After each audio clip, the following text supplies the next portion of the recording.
So, Kendi, Yeah. what's good? What's good, bro? Uh-huh. How you doing? It's been a minute. It's been a minute. Yeah. It actually has been a minute. When was the last time I saw you? I don't even remember. You don't remember? Pre-pandemic. Yo, that's a long time ago. Yeah. Yeah. How We're did- those people. We become those aunts and uncles for kai. Hata ilikuwa before COVID. mazee. Kitambo. Yeah, it's Yeah. been like that. So, how's it been for you? How was the pandemic for you now that we haven't seen each other since then? How was the pandemic for anyone who was not a COVID billionaire? It was tough. It was pretty tough. I mean, I remember the first hit for me was getting a notice of a gig that we were gonna do, a really, really huge gig that was gonna be amazing. And we just remember a notice coming out, like it's a gig that even had like international guests coming in. And so the notice just came through for, okay guys, because Sidri, the first case has been reported, we have to cancel the gig. Yeah, so that was rough. It meant no more gigging in the outside. But in as much as it was rough, I am also grateful that I still got a number of opportunities to still perform and to still sing online. I was part of a project with a company called Kitabu. Here, and we were doing some, teaching material for kids on their. Did a lot of the acoustic stuff with Kanji, Bogwa, which was also cool. So it was. I mean, I ought to be grateful for still having opportunities to do this thing, but now doing it online. Yeah, and of course with church and navigating, leading worship online, which was quite interesting. Can you imagine? To cameras. Yeah. Do you think we were able to figure out the matrix, especially in terms of monetizing art after the pandemic, or as a result of the pandemic, or did it go lower? Because I had this conversation where someone was talking about how selling records was much better than digital sales, because you're getting cents on whatever you have for streaming, whereas you could have sold like an album and gotten say 1,000 bob. Yeah. I don't know, how was it? I can't speak on the front of having streaming stuff, because I haven't officially released any stuff of my own yet. But what I'd say on the monetizing aspect, and it's a conversation I was even having with my friends earlier, we're still struggling with how to value entertainment. We're still struggling with how to value music. Yeah. We're still the ones in an event, you'll have your weddings and your whatnot, and everyone just wants to bargain the entertainment. Yeah. So I still feel like pandemic, no pandemic, the bigger thing that we need to work towards is getting music to be valued as it should. Yeah. I'm one of the people, I have known you for quite a while, you've gone through school, out of school, taking this professionally. Yeah. So I usually look at it, I feel we undervalue the arts in a way. In as much as, some people, like I always mention sometimes, people say, privatize the arts and then it's no longer a public problem. But then at the same time, you look at what we've been able to achieve so far and how it's, providing livelihoods for people and stuff. Do you feel maybe there is something that we need to do in order to develop this into a culture, especially in our country where we are so used to microwave entertainment or content, and then, we ride the wave for a very short time and then we move on to the next thing? It's a very layered question, because first you've spoken about valuing. Yes. I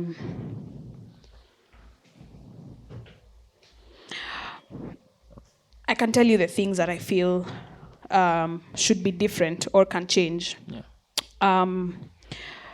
Number one, generally, even outside of entertainment and music, we don't necessarily fully have systems that work. Even just as a country, our transport system, we don't have systems that work, and that has trickled down to the entertainment industry as well. I'd also say things need to change from a legal standpoint, but also from an ethical standpoint, because I think what has been my experience and my what I've witnessed or what I've seen is that first of all, people need to be exposed to a lot more knowledge about how to handle their craft, for instance. But at the same time, I feel people need to be better people, when dealing with musicians and this music kind of thing. I don't see any value in undercutting people. I don't see any value in gatekeeping. I don't see any value in you feeling like because you went through this, then I should also go through this thing. And so even when it comes to like your microwave thing, I'm a firm believer of there's room for everyone. There's room for everyone. We're not competing. Whether it's different genres, whether it's different ages, like there's room for everybody. So we need to stop doing this thing of pitting ourselves against each other. So some people will do the microwave thing and it will do well, and that's fine. Some of us will ride the wave for forever and ever. Amen. and that's also fine. I think just understanding that it's not a competition. Like art should never be made a competition. Like just do your thing, and it will have its own impact in its own way. I don't even know if I've answered your question, but I said what I said. It's okay. All right. I have a question, specifically in regard to the role of some institutions, and this is as a result of the pandemic and coming this way. One of those institutions would be the church. What's your opinion? Do you think they dropped the ball during the pandemic? You want me to go on partial? You just do your thing. Nairobi worship leader says the following things about the church. Number 5 will shock you. Hey. Well, here's what I'll say. Again, when it comes to the church, okay, you said institutions, and I was already thinking, schools, CG, syllabus, curriculum. Then we're going to go church. To education. It's fine. Well. So for the church, I'll say this. The church knows its core mission and vision and values. So I think it is a disservice when you sort of like take music and pose it. What am I trying to say? Hey, guys, you can see how I'm calculating. You know that meme for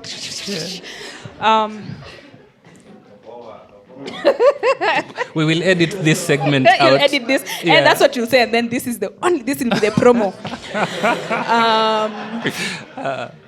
The church knows its core and knows why it stands. Knows why it's doing what it's doing, whether it's what the Great Commission and all those, great things that sometimes we like to hear.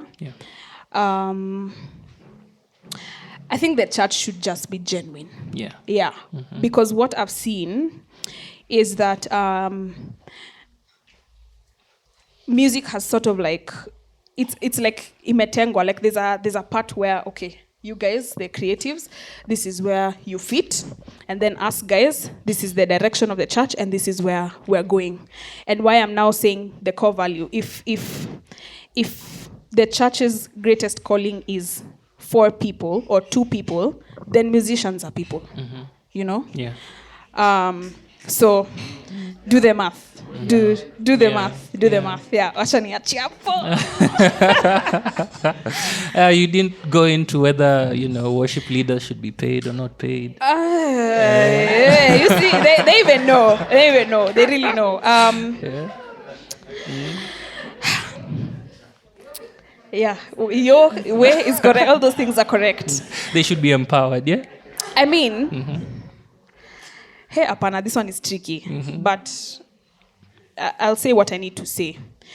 Don't operate as a corporate, and then when it comes to paying musicians, you are now not a corporate. I don't know if that makes sense. And again, it all boils down to value.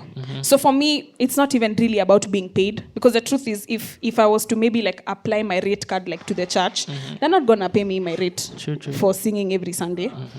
At least I've not been paid by any church my rate for singing any Sunday. But it's value people. ministry is very interesting. First of all, I believe it should come from personal conviction. So even you as a creative or as a musician, when you're going to do that thing over there, know your why. Know your why, manage your expectations. It's a two-way thing. So there ought to be value from the end of the church. Value people, treat people well, appreciate people. And now, however that translates for you, whether it's monetary or whatnot, I think it all boils down to value. Yeah, you won't not take care of someone that you value. Okay. Yeah. Great. Yeah. Also, just in line with that, do you feel like a lot of representatives of the church right now are selling their services to the highest bidder? What do you mean by representatives of the church? And what are these services that are being sold? No, we just came out of an election, right? We saw the role of the church in that election. Yeah. Did we though? Well, depends. You didn't? No, like what was their role? What is the role of the church? And leave elections out of this. What is the role of the church? Just like mwisho. Yeah. I don't think it has any like divisiveness that should be there. Yeah. It needs to be one word. And that's the thing. And the church is the people, again, this thing that we always say. So, tujiangalie, as people, look at yourselves, look at the things that you're propagating, so to speak, and ask yourself if those things are in line with the things that you stand for, are in line with the things that you preach. Yeah. Thank you. Yeah. All right. I will take it to government now. Okay. So, do you think, in your opinion, is the Ministry of Culture doing enough for the arts? In your opinion? No, I think more can be done, honestly. I've always thought, so sometimes it's easy to speak when you don't know like what exactly is happening, but then again you don't know because you're not seeing it. Right? Yeah. And I feel like a lot of times that's usually the fight. For we come and we say, yeah, you guys are not even doing this for us, are not even doing this for us. Then they come and they say, no, but look, we did this, we made this, we did this. So I would say for me it's a matter of prioritizing on a need basis, and then involve the actual people who form the arts and the art culture, and listen to them and hear from them what are the things that we need to do, When I I had the privilege of performing at a Broadway musical, and man, I don't even think we went to the best theater. But the theater that we went to, like, it's the simple things like a shower working and having hot water, and me having, a room with a wardrobe where I can put my costumes, and me having mirrors for my makeup, and me knowing where to put my paint, and that kind of thing. Like, it was just so well organized. And ventilation that's working, I mean, and going and there's a green room and there's a kitchen and there's a vending machine with your snacks and that kind of thing. So for me, it just opened my eyes to the fact that we can do more. We're not there yet. We can definitely do a lot more. So a lot of times this conversation or these questions, they fall into the kind of thing of like a blame game kind of thing. Yeah. But for me, it's let's just strive to get to where we can get. That's what deserves our energy. Because if we keep doing this thing of back and forth, we're not going to do anything about it. Yeah. So let's strive to get to those heights that we know we can. Yeah, I don't think these are things that are unreachable for us. Yeah. Interesting insights. Yeah. Your thoughts on taxes?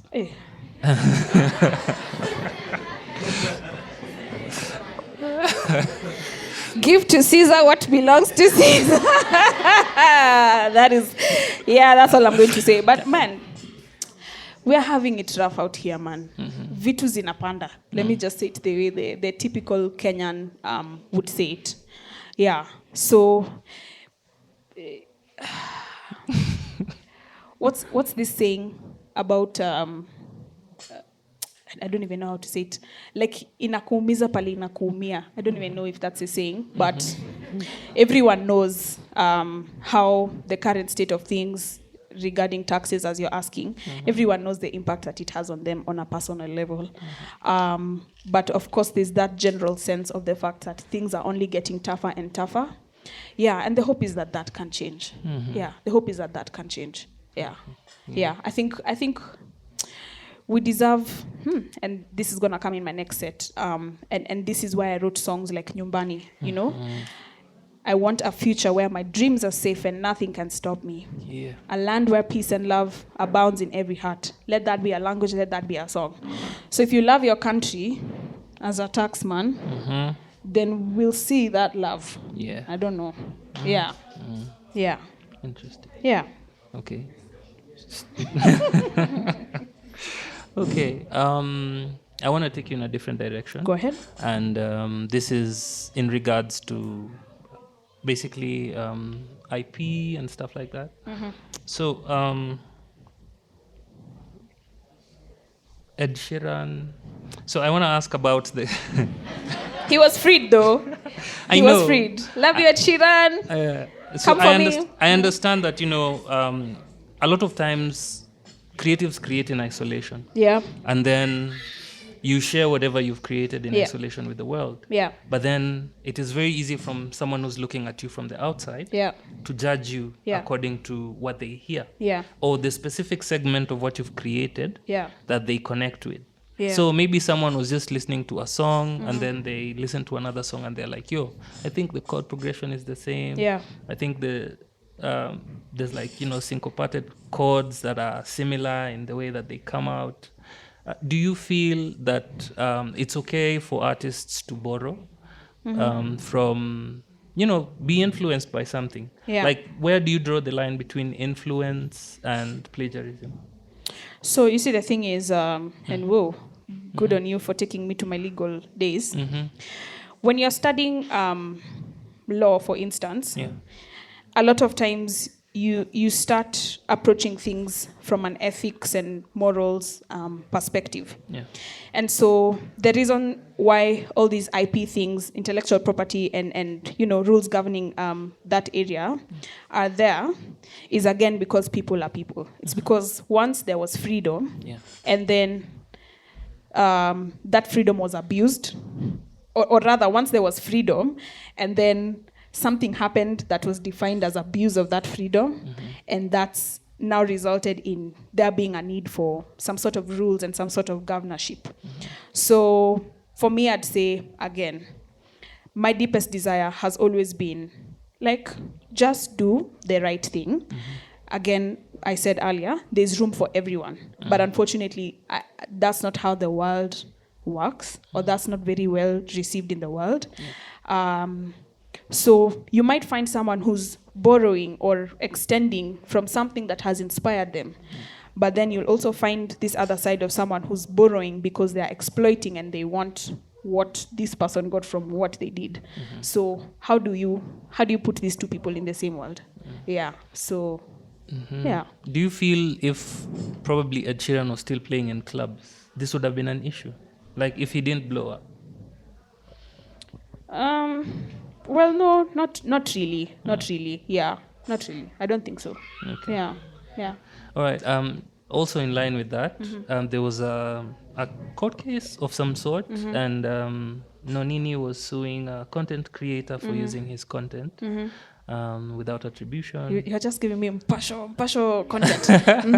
Yeah, so I'm just taking you in that direction. Do you feel, a lot of nights maybe of hard work usually just end up being used and the artist's not appreciated for that? Yeah, there's definitely that aspect of artists not being appreciated. But then again, it boils down to sort of like ignorance of the law is no defense. And so I guess that's a responsibility that's placed on people to know the bounds within which you're allowed to act. And then contravention of the same comes with consequences. So it's not for sikwa najua, like that doesn't apply.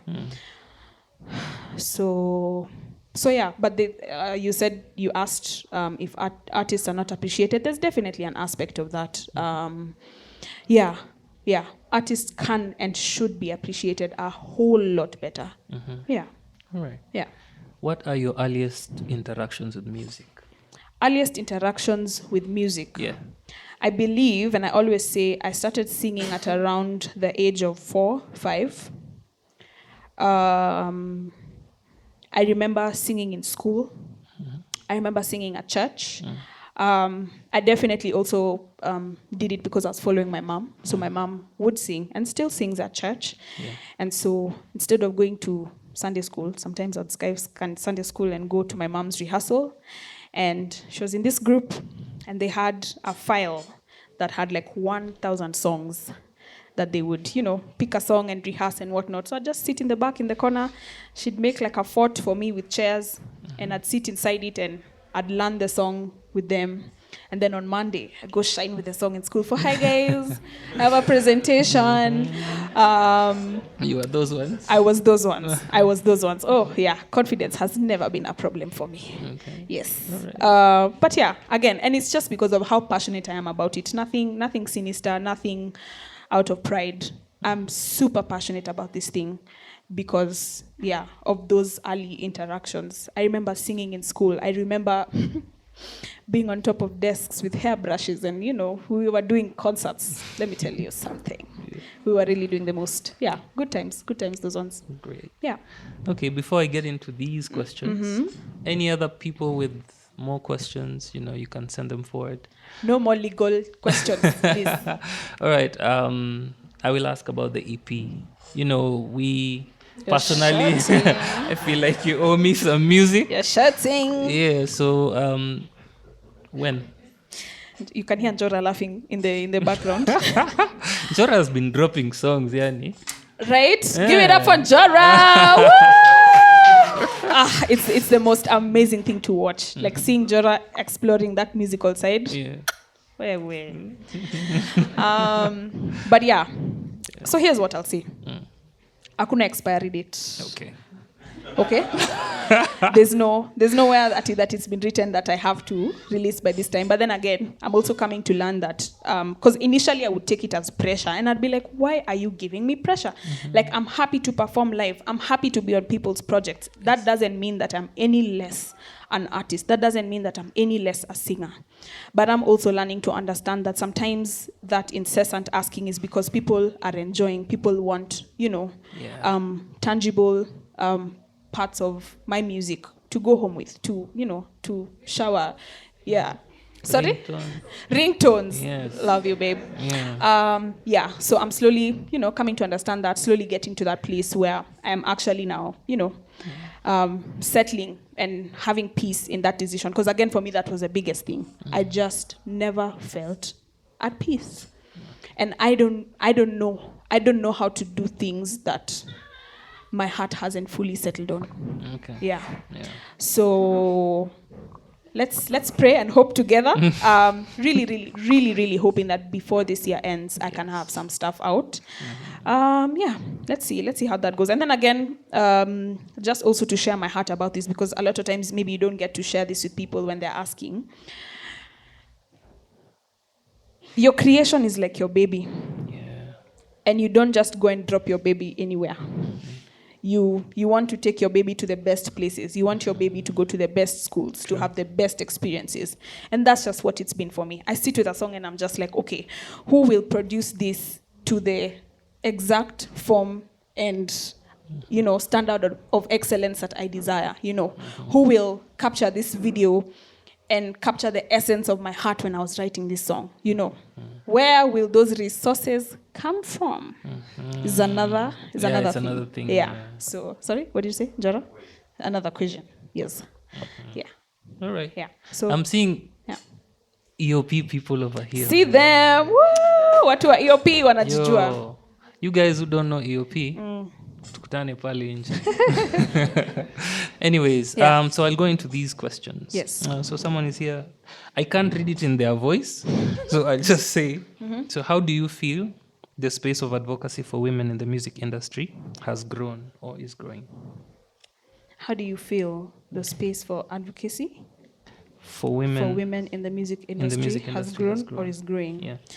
We're definitely not where we were, at least from experiences of people who've gone before us, like experiences that they've shared with me or that we've heard from. We're definitely not in those days, but then again, there are some heights that we can reach. So it's great to see that there's more room to speak about these things, to sing about these things. I was part of this Voices for Her UN Women Africa projects some time back, and that's what that was.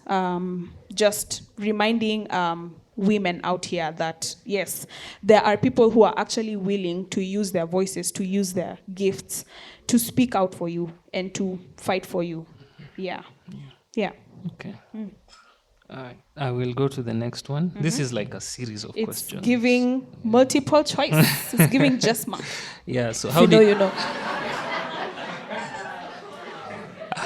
so If you know, you know. yeah? How did you guys meet? Ama mlichaguana. So I don't know which guys, but like, Yeah, I think he's asking about Ah. Njora and Tim. Okay. How did you meet? Njora, guys, Yes. was my Sunday school teacher. Oh.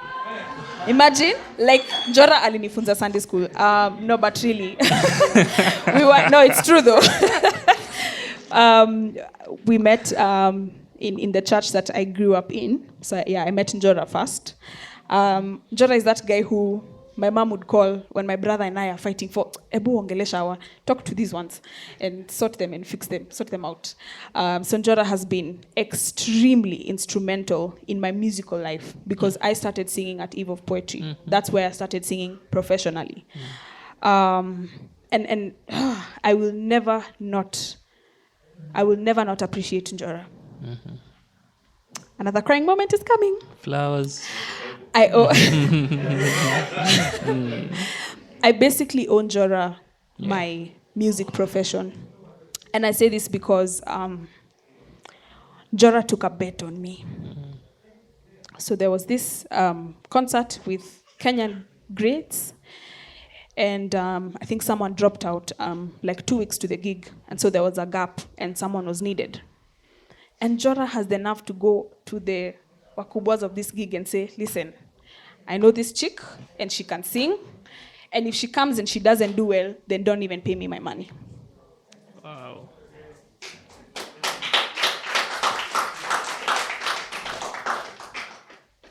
Wow. Man, your flowers. Yeah, so I often like to remind myself that, I'm not, like never for a day should I ever sit and think that I did this by myself or that I'm, some sort of special chosen one. The truth is, someone believed in me, and that's why I'm where I am today. Yeah, so that's how I met Njora. Atuli, who's crying? Who is chopping onions? Amazing. Timothy Arinaitwe. Yes. Hey.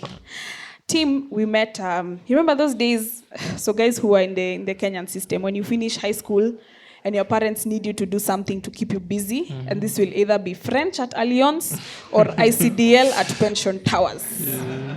It had to be one of those two. Mm-hmm. And then who are we? Umelipiwa French, umelipiwa ICDL, and then we go, and then it's half day. So, I'm about to uza myself. Your parents are under the impression that they paid for full day classes, but they paid for half day. Then you go to lifestyle and steers for Wacky Wednesday. Woo! But really, so I was doing French at Alliance, and I think that's where I met Tim. Tim is that where we met. Your best of friends are the ones who you don't even remember where you met. So we either met at Alliance or we met at St. Andrews. Yes. So St. Andrews, my home church, the church I grew up in. Mm-hmm. And so a friend who was also really passionate about music, that you just visit your friends' churches and, you jam and again doing presentations. We were those guys. Mm-hmm. I was in a band with a team called NZ. Wow. Let me tell you, we were the hottest band in our view. Mm-hmm. No, really. Actually, before NZ, we were in one called Midgets in Africa, MIA. Wow. Yeah, because majority of us were so short. Listen, there was me. There was Bogwa. There was who else? there was Keith, there was Andrew Okoto, that is an OG speaking. Becky, I see you. And then there was Tim. I don't know why Tim agreed midgets, and he was probably like the tallest of all of us. But that's Tim, just cool, just goes with the flow. So we were in midgets in Africa, cool band, performing our own compositions. We were really doing the most. Then now in the days of Alliance, formed another band called NZ with Brian and Unita and Michelle Bisonga, and used to perform in Power 254. Let me tell you, we were the acoustic. We really did the most. We really did the most, and we really we really believed in ourselves, and we had such great times. Yeah, so I've known these two characters for quite some time. They've been very instrumental in my life. Very, very instrumental. Yeah. Wow. Yeah. Amazing. Okay.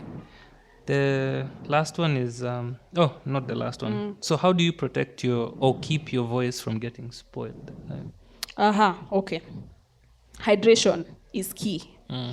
A little bit of science. All those things we usually say of, drink dawa, drink water with 20 lemons and honey from Kaputei.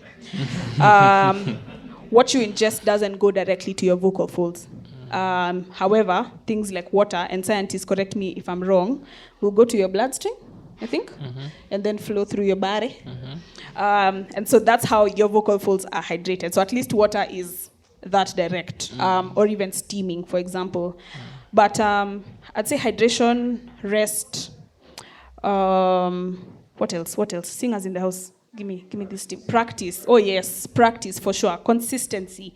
But then again, being careful in the consistency, because sometimes you overwork your voice. So also learning to listen to your voice is very important. So sometimes unajichocha, you think you can do the things that Tori Kelly does. Sit down. Sit down. Practice. Work on it slowly.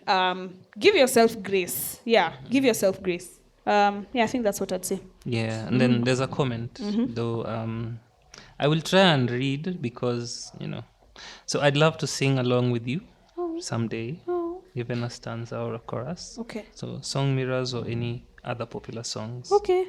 Yeah. Let's do hoping it. that's okay. Let's do it. Come, come and let's talk after this and let's do it. Let's record something for the gram. Why not? Ndio hiyo. Yeah. Jump on that. Alafu 5 people will come and say, that was me. I'm the one who wrote that. We'll do it with all of them. So what motivates you to keep singing? Hey. Bills? No, but really, I believe this is why God put me on this earth, to sing. Okay. Yeah, I don't think I was here for anything. All these other things extra. Yeah.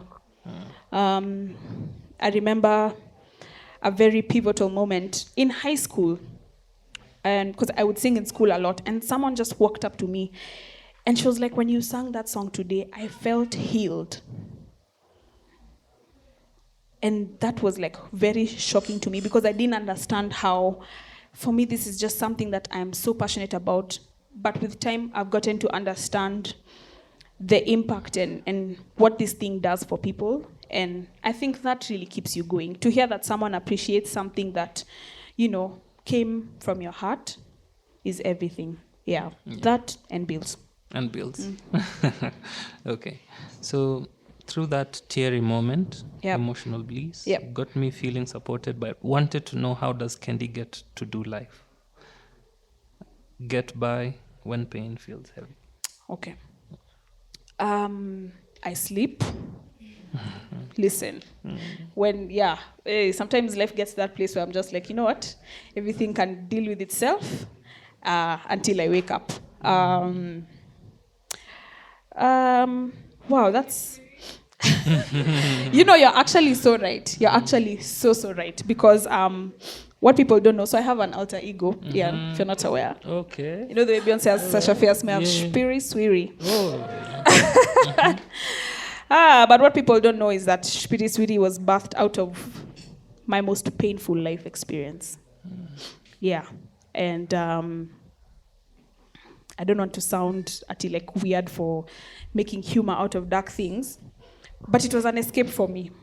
It was really an escape, like ujinga. Like there's no other way to call it. It's just foolishness, like just for fun, because you can, and because no one can make you happy in the ways that that you make yourself happy, or at least in the ways that you allow to be made happy. So I think that's how I get by. Also spending time with friends. Again, music. I think I'd say that's how I get by. Yeah, maybe with more time. Whoever asked that, see me in my office. Do you have a specific type or a specific comfort food? Yeah, you're really shocked. There's someone who said, hey, because they know. KFC, baby. Just give me the streetwise and a regular coleslaw and 4 sticky wings. Just 4. Not anymore, just 4. Sticky wings. 4 sticky wings. That's where it's at. Yes, so streetwise 3. Let me just give you the package so that if you ever feel inspired. Okay. So, hi, how are you? Can you take your order? Streetwise 3, non-spicy, no drumstick in the streetwise 3. Yeah. And then 4 sticky wings. And then regular coleslaw, because that coleslaw is usually expensive. That's it. Ata like no soda, no nothing. Imagine how healthy. Like nateremsha na maji. And also sushi. I've grown some interesting liking for sushi recently. Yeah. Okay. Oh, fancy. Okay. Some fast stuff in there. Yeah. Oh, so what are your thoughts on the current rate of inflation? Pass. You see the way we had optionals in exams. This is not a compulsory question. Can we have your songs on your own YouTube? On my own YouTube? Yeah. Okay, you will. Or where can we find your song? Okay, yeah. So I haven't released yet, as I had shared with you all earlier. But I have though, and this is something the human in me sometimes wants people to also remember. Like, guys, I have done a lot in this industry. Exactly. Okay, maybe the guys who came before me can say more, but I feel I've actually done so much. Like, it's been my joy working on people's projects, working on Jora's project, television with these people. I've done work for Laura Carrero. I've done work for Kambua. I've done work for Bahati. I've done work for Masi Masika. I've done work for Lady JD. I've done work for Eric Wainaina. I've done work for Webby. I've done work for June Gashui. I've guys, so sometimes take time to also and it's not bragging, it's just that I always hope that people can take time to understand that because someone is not doing that or following the typical trajectory of music, that doesn't mean that they're not doing anything. I've been part of Twakutukuza, the cancer trust fund, which is always such a big deal for me. So, but in due time, guys, the music will be out. Yeah. I've been on Broadway with these guys. I was going to make such a bad joke, but let's move on. We need jokes on this show. Thank you.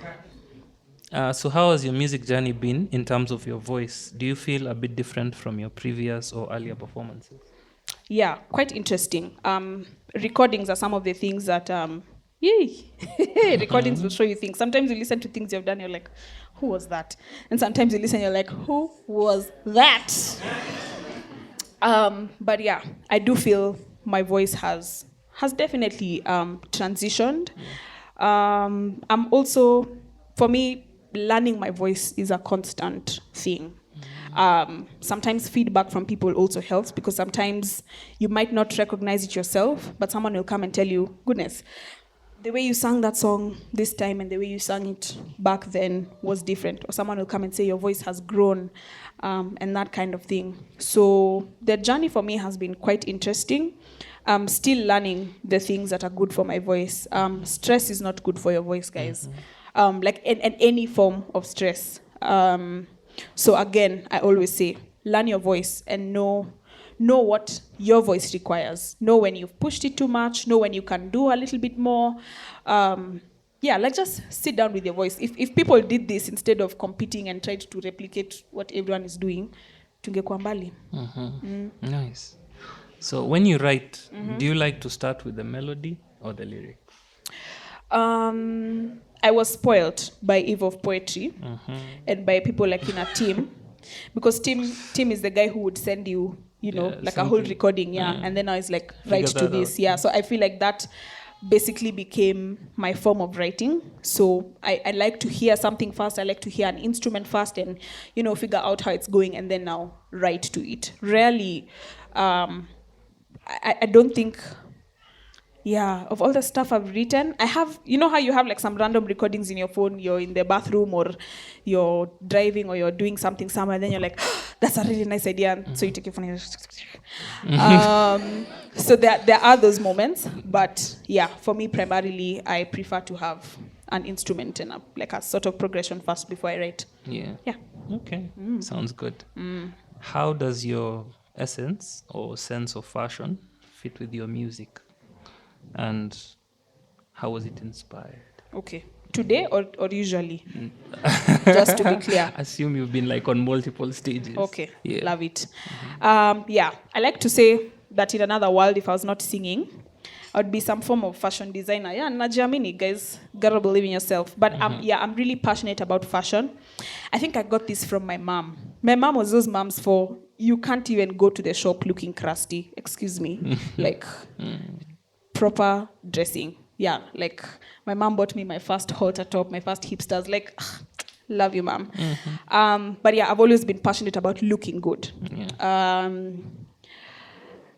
A lot of times it can be misconstrued for something else, but let me just come out and say, for me, it's a form of expression. It's something that I love looking good. Mm-hmm. Yeah, it makes you feel good. Yeah. So how does that fit in with my music? Again, it's just a form of expression for me. Yeah. Okay. Beautiful. All right, and black is my favorite color. Black is the color of love. Okay. All right. I have a last question. Okay. It is not on these sticky notes. Okay. So outside of maybe your pursuit of pleasure and avoiding pain. Outside of pleasure and pain as concepts. Be very careful with this question, my friend. Hey, it's 2023. Be very careful. All right. Mm-hmm. I'm not going anywhere in that direction. Just make your question as clear as possible. It is very clear. It is very clear. I just put a disclaimer there first. Okay. So, what would be your end game as a human being? Peace. Honestly. Peace, lots of money. Mm-hmm. Yeah, because let's not lie to each other. Mm-hmm. Money helps you do the things that you want to do. Mm-hmm. There's no back and forth about it. Come fight me. I mean, I'm here. Okay, I was going to say I'm in my house, but when I'm in my house, come fight me. Mm-hmm. But the end game is a deep sense of satisfaction with who I am as a person. Not sort of influenced or determined by anyone else. The end game for me is just getting there and saying, we did it, sis. This is it. Yeah. Mm-hmm. Yeah. I don't know. That's the best answer I can give you for now. Okay. Yeah. But peace. All right. The final question. Okay. Your favorite lyric of yours, Oh yeah, very recently. And I was sharing this with Kinanjora. There is nothing royal about being decked in jewels that you've taken from my colony. See a certain coronation that was happening somewhere this weekend. Yeah, these guys have guts, man. These guys have guts to look good and feel good in things that they took away from other people. Yeah. Don't do that, man. Mm-hmm. Don't do that. Don't take anything away from someone and feel that that's okay. Yeah. Don't take someone's joy and happiness away and be okay with yourself in any form or way. Yeah. I think you'll spend a lot less in terms of energy, just being a good person. Yeah, be a good person. And sometimes being a good person means you falter and you accept that you faltered and you strive to work on it. Yeah, but that's my favorite lyric. There's nothing royal about being decked in jewels that you've taken from this colony. Beautiful. Thank you, Kendi. Thank you. Thank you very much for this. You can come back.